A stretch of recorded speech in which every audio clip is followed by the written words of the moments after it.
Next slide, please.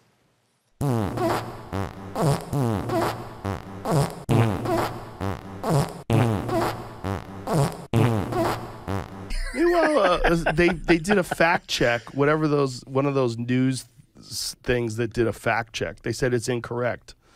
Like bullshit. You can see it for yourself. Don't fucking lie. That's a lie. See, but the fact check is a lie. But who's fact checking the fact checkers? There's some certain people that are just they follow whatever the projected narrative is, like whatever the government's projecting, whatever the CDC is projecting, the World Health Organization. They're saying exactly what those people are saying, even when those things turn out to be incorrect, right? People are afraid of not being able to identify with whatever their tribe may be. That's a problem with people too, with these networks, is that they don't seem human because they don't admit when they're wrong, and they don't admit when they're disseminating propaganda or where they're just bullshitting. Like with me with that whole horse dewormer thing. Like there's so much nonsense coming out. I mean, look at what we know now about the Wuhan leak or whether or not it came from a lab. Like what we knew a year ago versus what we know now.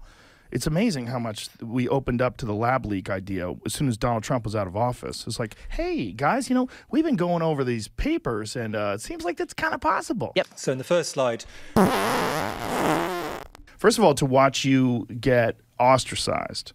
I've seen that. I've seen people distance themselves from you. I've seen people call you a crazy person and criticize you, but with no specific thing to point to. It became like a tag they put on you.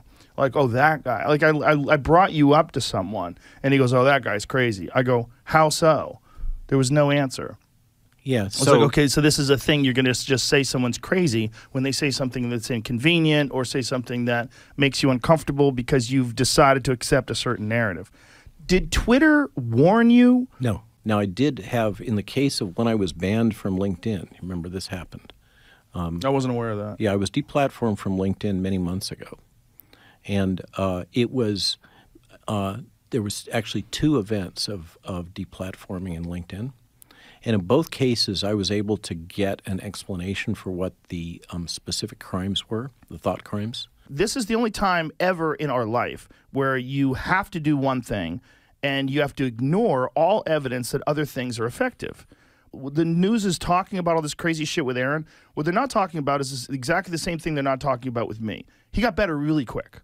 Yep. And he got better with a drug that's approved for emergency use authorization, and that's what it is. But if you take that and you're sick, then you don't need a vaccine. And that is driving people fucking crazy because they took the risk to take the vaccine, and they know that a certain percentage of people do have an adverse reaction. I dislike the idea of robbing people of their chance to make an educated choice or decision.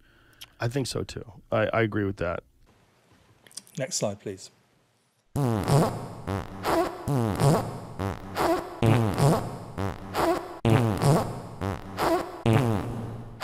Most people who are deeply afraid of COVID are people like me. They're in air-conditioned offices, right? They have security. Like they've spent their whole life in a bubble.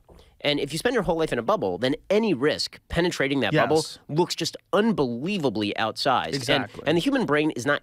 We're not set up to calculate relative risk. If you are a 20-year-old guy who's healthy, your chances of dying from COVID are extremely low. And if you are an unvaccinated child, your chances of dying of COVID are lower than that of a vaccinated adult. Yes. And so this notion that all this is the same level of risk, which is peddled by the media to try and... It's all the platonic lie. It's all you can't control your own life. And so we are going to tell you what's best for you by scaring the hell out of you. And then when it turns out people get the actual facts, when the fact shield that they've created is broken, when it turns out that it was not true, then people lose all faith in the institutions, and then the only way that they can try and reestablish the faith in the institutions is to keep doubling down. They have to keep doubling down and keep trying to control you. They can't let go and say, we made some mistakes here. We shouldn't have lied in the first place. We overestimated our ability to know what was going on. Instead, it's, no. Why don't you just listen to us? We're the science. Like that's not a thing. No person is the science. The science is the science. That's all. Not only that, they're ignoring some of the science. They're ignoring, you don't hear a peep out of any of these officials telling people, hey, folks, you've got to lose weight.